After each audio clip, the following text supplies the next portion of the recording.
We're going to do something a little extra special today, and I'm going to show you behind the scenes of what my online journey has looked like. Like, we are going way back. We're going back to 2014, 2015, to where all of this really started. So let's get right to it.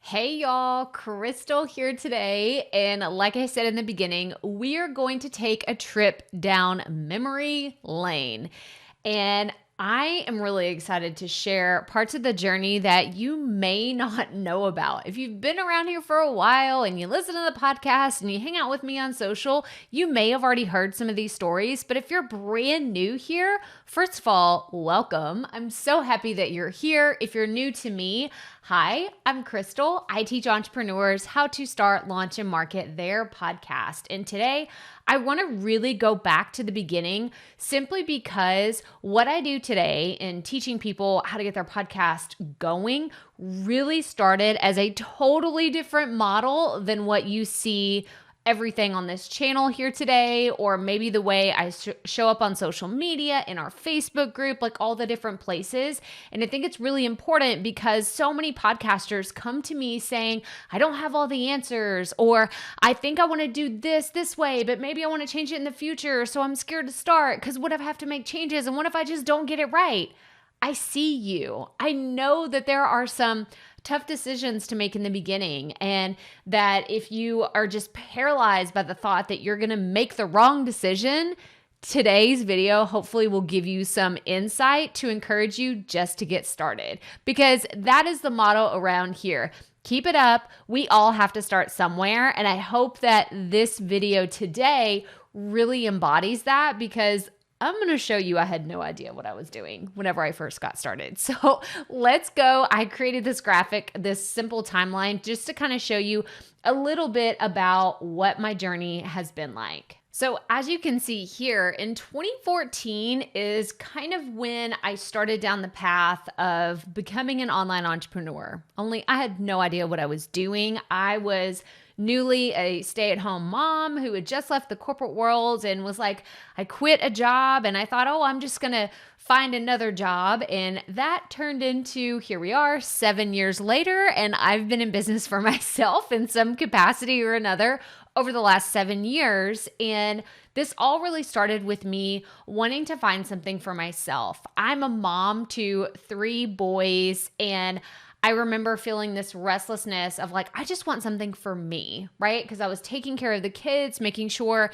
we were doing like activities outside of the house and all these other things that were centered around them. And I thought, I just want one thing that's mine. So I started writing, and writing early in the morning. I'd wake up sometimes at 6 o'clock in the morning and think, oh my gosh, this is so early. This is so crazy, which now in hindsight, several years later, I can say 6 o'clock is sleeping in for me, because those early morning hours are really my creation time, my planning time, and it's still my me time. So I started writing, and by writing, I mean, I go back to the basic principles of what I learned about creative writing from a high school class that I took. And it was like, literally write the things that are in your head, whatever thoughts you have, even if you have to write on a piece of paper, blah, blah, blah, blah, blah. I don't know what to write. I'm just going to keep writing. That is what some of my creative writing is. And to this day, here's a picture right here. You can see all the notebooks that I have written in over the last 7 years. And these are so precious to me because it's where I've come up with ideas for books that I've written, for podcasts I've created, even this YouTube channel. Like, so many of these have come from just creative writing. It's where I still write. So much of my content is handwritten every single day. But I hit a point in 2015 where I thought, okay, I'm writing. I kind of know a little bit about like how this works, but I can't get what I'm writing in a notebook in front of other people. How can I do that? Well, I heard about blogs and I saw some really successful people. There was the money saving mom. There was the crazy coupon ladies. There was like a bunch of people that kind of by like the world, the mom world that I was in, I was coming across these different bloggers that were making really, really good money by having ads on their website, having their email list, and it got me curious to what this world could actually look like and what I needed to do. In 2015, I also had my third son, and so I just couldn't wrap my head around having a business around a blog. So I casually did it here and there whenever I had time, but I was by no means consistent about it.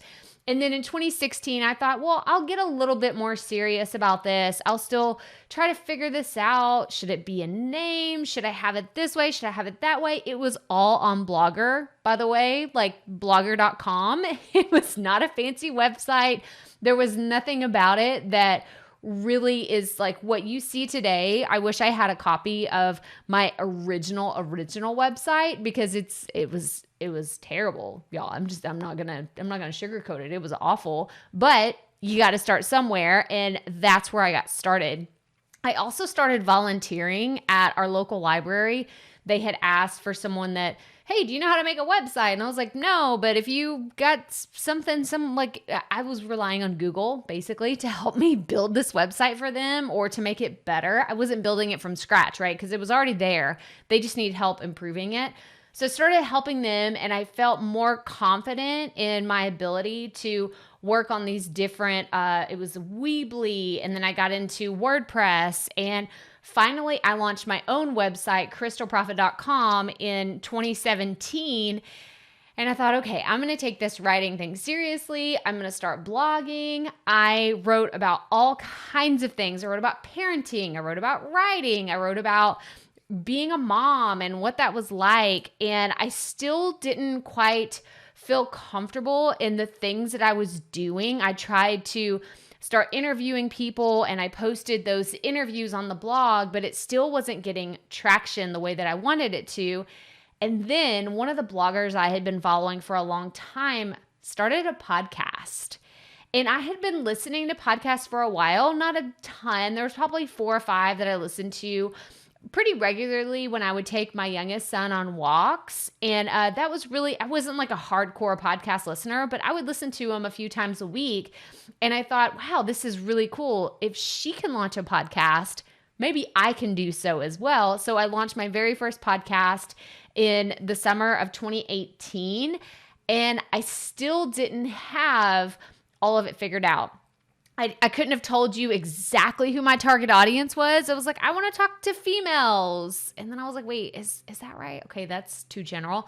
I want to talk to moms. And I was like, no, I don't really want to be like in the mommy niche, like the mommy space. I didn't want to talk just about parenting or just about, how to do laundry and like keep a clean house. Like I didn't want to do that because it's not something that I love, but I did love the idea of talking to other female entrepreneurs that were trying to figure it out.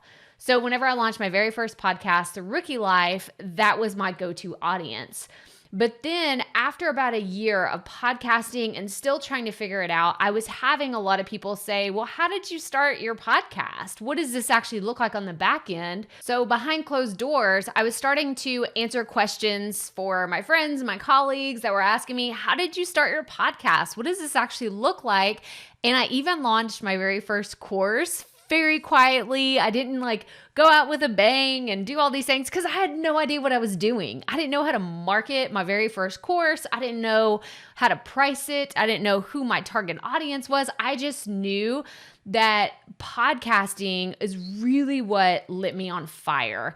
And so in 2019, I found several mentors that I still look up to today that I feel like was like the pivotal moment in me meeting them, having all the other experience that I had. I just felt like this is the perfect time, the perfect opportunity for me to get serious about creating an online business and to actually take these ideas that I had, because I'd been writing for so long anyway. I knew that I had a bunch of really good ideas. I just didn't know how to create those into a business. So I ended up meeting Marie Forleo. I ended up talking to Amy Porterfield. And these were the women that I was really looking up to because they were creating businesses that I wanted. Right? It wasn't just about creating content for me anymore. It was about seeing the impact that these women were having on other people's businesses and their livelihoods and their families, and being able to make a difference that way.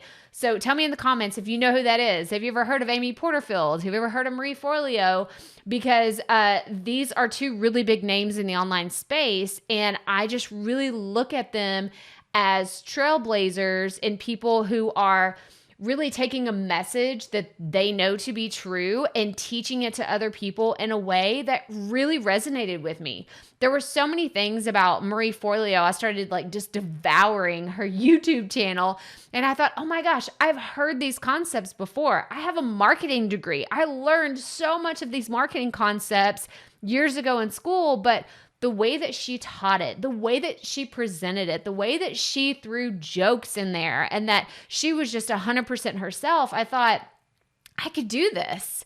I could do this too. For the first time, some of these messages just really hit home for me, and I was just really excited about it. So, and then in 2020 or 2019, I made this big shift, big pivot to just podcasting, and it was so scary. So scary. Let me go back. I was starting to talk about 2020, but let's go back to 2019, because I was challenged to put a stake in the ground and just focus on podcasting.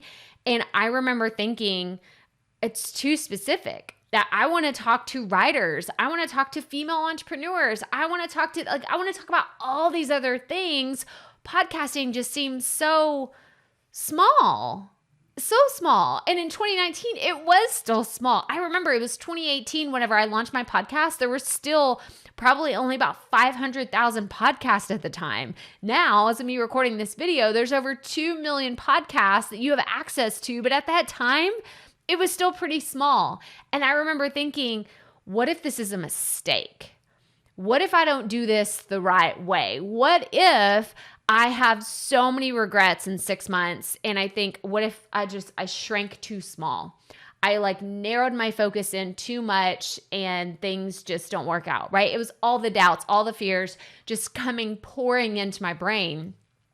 But something also felt really right about it, because I had not been this excited about all the other things that I had been doing. I still love writing. I still love to, connect with people and talk to other online entrepreneurs. But there was something about podcasting that just felt right. It felt natural. Blogging did not feel natural to me. Writing, actual writing in a notebook, sure, I can do that. Journaling, creative writing all day, every day, and I still feel 100% myself because I'm not sharing it with other people. But blogging, I'm not a trained writer. I didn't feel comfortable doing that. But you put a microphone in front of me and I am comfortable all day long. So that was one of the big shifts that I made in 2019, is I can help other people show up behind the microphone with confidence. And so in putting that stake in the ground in 2019 and 2020, I was able to really grow and scale my business in a way that would have never been possible had I not had these other steps of making mistakes and figuring out, this is not the audience that I want to talk to. This is not where my passion lies, or I just don't have a gift to blog and to talk about blogging and to talk to this specific audience. I knew what I wanted. And so I was able to grow and make a bigger impact in 2020. So if you're watching this right now and you're just like, okay, so it took you several years. How can I fast track this? How can I skip a few steps and get to the finish line quicker? Well, I'm not here to tell you that I have a magic pill or I have a quick fix solution for you, but I am here to tell you that you can absolutely take steps every single day to create that business that you love and to really start making a really big impact. If you come from a place of following fun, which is one of my core principles of my business, is we chase down fun. If it's not fun, I'm not going to do it. And if it's not something that's going to help and serve other people, I don't really have a lot of interest in that either. But one of my mentors, Marie Forleo, I talked about her earlier. She is actually in the middle of offering a free video training series that I want you to check out. The first one is called 6 Essential Steps to a Thriving, Profitable Business. I want you to go check it out. I'm going to have a link here and in below in the video description, and I want you to go check it out. And it's only for a limited amount of time, so make sure that you go watch this, because this training has all the really important things that I wish I would have focused on more in the very beginning of my journey. Whenever I was still trying to figure things out, because now these messages are timeless. These 6 steps made all the difference in me making sure I was hitting the right message correctly with my audience, and that I was speaking to the right people at the right time with the right amount of focus on the right things. Content is so important, especially if you're thinking about creating a podcast, creating a YouTube channel, having an email list, having a Facebook group. Like, there's so many different ways that we can really miss the mark with our audience, and I don't want you to do that. So make sure you check out this free video series while it is available. But that's all I have for you today. So tell me in the comments what you thought about this journey. Do you want to know more? Do you want like any other behind the scenes? Tell me in the comments below, because I would be happy to answer your questions. But that's all I have for you today. So make sure you check out these other videos right here, all about podcasting and running your online business. Make sure you check out Marie's free video training in the video description below. And as always, remember, keep it up. We all have to start somewhere.